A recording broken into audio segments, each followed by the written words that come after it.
Hi cuties, welcome back to another video. In this video I'm gonna read some short scary stories. Get your tea or whatever snack and light a candle maybe. Get your stuffed animal and your blanket. I had a little candle called Angel Wings from Yankee Candles. It's my first Yankee Candles. If you have any recommendations of Yankee Candles, tell me down below. And also country candles, I like those too. If you have any recommendations, let me know down below. I like these warm fuzzy scents, if that makes sense. But yeah, I thought today could sit here and chill, read some scary stories. Yeah, got no makeup on today. Well, I got some lip gloss, but that's about it. We just chillin' today, okay? All right, are you ready? Roll the intro as always.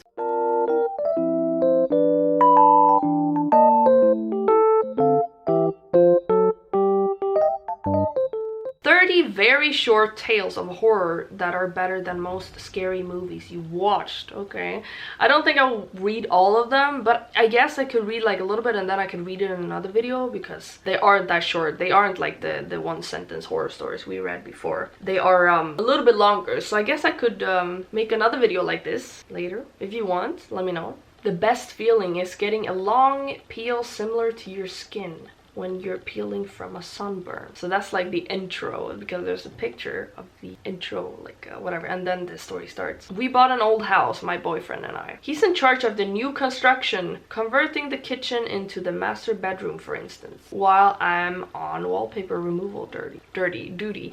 Wallpaper removal, that sounds fun. The previous owner papered every wall and ceiling. Removing it is brutal but oddly satisfying. The best feeling is getting a long peel similar to your skin when you're peeling from a sunburn. Okay, I don't know about you, but I kind of make a game of peeling, on the hunt for the longest piece before it rips. Under a corner section of paper in every room is a person's name and date. Curiosity got the best of me one night when I googled one of the names and discovered the person was actually a missing person. The missing date matched the date under the wallpaper. The next day I made a list of all the names and dates. Sure enough, each name was for a missing person with dates to match. We notified the police, who naturally sent out a crime scene team. I overheard one tech say, "Yup, it's human." Human? What's human? Ma'am, where is the material removed from the walls already? This isn't wallpaper you were removing. And that was that story. That was a good one. Oh my god. Ew. I had a Tina hair on my lip gloss. Okay, I like that one. I hate it when my brother Charlie has to go away, is the name of the story. They say his disorder makes him charming, makes it easy for him to fake normalcy. Normalcy? I never used that word. I hate it when my brother Charlie has to go away. My parents constantly try to explain to me how sick he is, that I am lucky for having a brain where all the chemicals flow properly to destinations like undammed rivers. When I complain about how bored I am without a little brother to play with, they try to make me feel bad by pointing out that his boredom likely far surpasses mine, considering he's confined to a dark room in an institution. I always beg for them to give him one last chance. Of course they did at first. Charlie has been back home several times, each shorter in duration than the last. Every time without fail, it all starts again. Neighborhood cats with gouged out eyes showing up in his toy chest. My dad's racers found dropped on the baby slide in the park across the street. Mom's vitamins replaced by bits of dishwasher tablets. My parents are hesitant now, using last chances sparingly. They say his disorder makes him charming, makes it easy for him to fake normalcy, and to trick the doctors who care for him into thinking he's ready for rehabilitation. That I will just have to put up with my boredom if it means staying safe from him. I hate it when Charlie has to go away. It makes me have to pretend to be good until he's back. Oh, it's him. It's not Charlie. He's the one who's doing it, not Charlie. Oh my god, what a bitch. Okay, that was a good one. You guys let me know which one is your favorite. So this is the second one. This is the third one we're going on now. Guardians. He knew they had just been protecting him.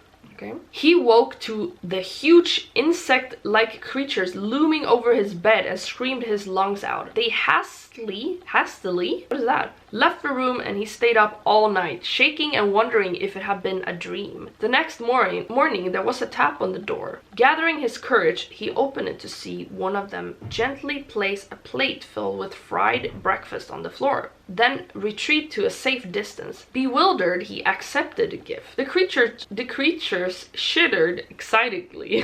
Why does this sound so cute? This happened every day for weeks. At first he was worried they were fattening him up, but after a particularly greasy breakfast left him clutching his chest from heartburn, they were replaced with fresh fruit. As well as cooking, they poured hot steamy baths for him and even tucked him in when he went to bed. It was bizarre, I can imagine, that's why I'm laughing. One night he woke to gunshots and screaming. He raced downstairs to find a decapitated burglar being devoured by the insects. He was sickened, but disposed of the remains as best he could. He knew they had just been protecting him. One morning, the creatures wouldn't let him leave his room. He lay down confused, but trusting as they ushered him back to bed. Ushered. Okay, I get it. Whatever their motives, they weren't going to hurt him. Hours later, a burning pain spread throughout his body. It felt like his stomach was filled with razor wire. The insects chittered as he spasmed and moaned. It was only when he felt a terrible squirming feeling beneath his skin that he realized the insects hadn't been protecting him. They had been protecting their young. Ew, that's gross. 1 second, I need to go pee. Ew, I don't like that. Think about that whilst I pee. Although it will be 1 second for you, not even that. Okay. Hello, I'm back. It smells so good in my room now. The angel wings. It's so cute too, like it fits so well into my aesthetic. Seeing red, this is the 4th one. It's such a rush to see them and know their time is numbered. Everyone loves their first day of school, right? New year, new classes, new friends. It's a day full of potential and hope before all the dreary depressions of reality show up to ruin all the fun. I like the first day of school for a different reason though. You see, I have a sort of power when I look at people. I can sense a sort of aura around them. A colored outline based on how long that person has to live. Why am I sitting like this?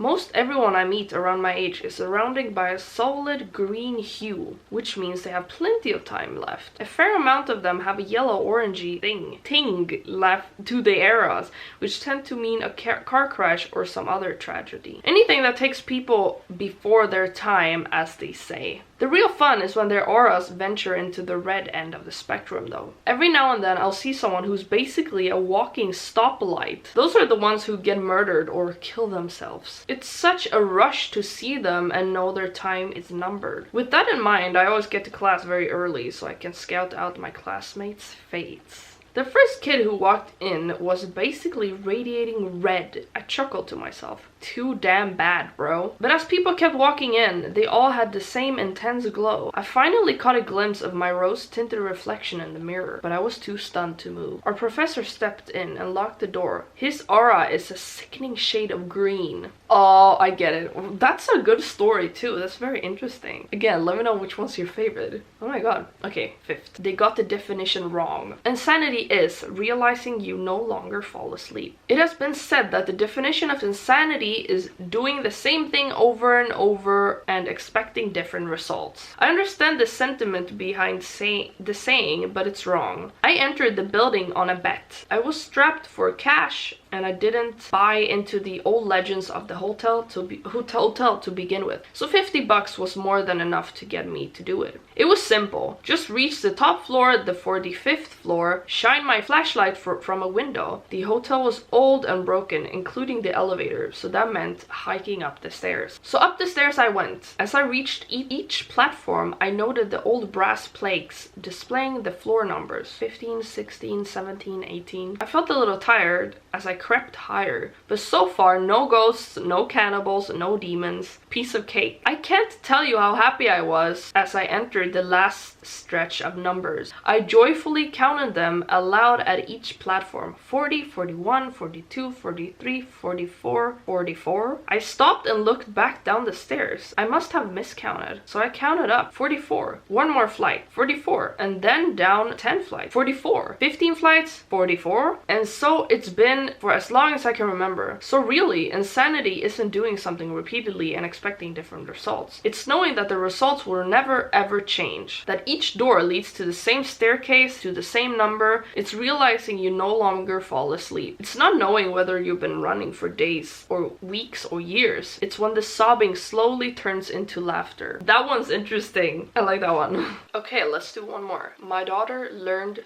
to count. My daughter woke me around 11:50 last night. My wife and I had picked her up from her friend Sally's birthday party, brought her home and put her to bed. My wife went into the bedroom to read while I fell asleep watching the Braves game. Daddy, she whispered, tugging my shirt sleeve. Guess how old I'm going to be next month? I don't know, beauty, I said as I slipped on my glasses. How old? She smiled and held up 4 fingers. It's 7:30 now. My wife and I have been up with her for almost 8 hours. She still refuses to tell us where she got them. I don't understand this one. Do you guys understand? I don't understand that one. Can someone please explain? I don't understand that one. That was it. I'm gonna continue this in another video if you want that on the same side, because there's 30 different ones and they're not too short, not too long. I think it's perfect. So yeah, I hope you enjoyed this video. This cozy little video. If you want more of this, as I said, let me know down below. Don't forget to follow my Instagram, Little Daisy Heart. Don't forget to follow my TikTok, Little Daisy Heart, my ASMR channel, Mish ASMR. And if you want to become a member, you can do that. There's a become a member button somewhere, and it's $10 each month, and you get more content that you won't be seeing here. You get about 4 or 5 videos to 7 videos every month, so it's even more content if you want to support me and see even more videos. Yeah, check that out, and don't forget to leave a like and a comment and explain to me that last one, because I don't understand it. Okay, I will see you in my next video. I love you. Bye.